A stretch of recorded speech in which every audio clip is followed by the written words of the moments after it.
βγαίνει και με το νούμερο 24 ο Λουκάς Βίντρα.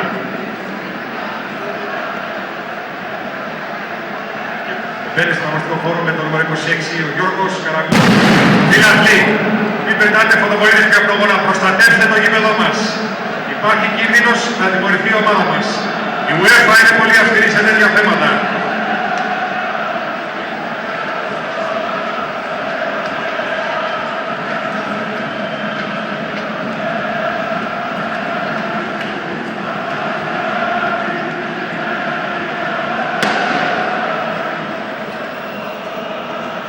Φίλαθλοι, προστατέψτε το γήπεδό μας, προστατέψτε το Παναθηναϊκό. Μην καταστρέφετε την ευρωπαϊκή μας ιστορία. Ο Παναθηναϊκός πρέπει να ξαναβγεί στην Ευρώπη. Μην τους θέλουμε αυτό το δικαίωμα. Η UEFA είναι πολύ αυστηρή.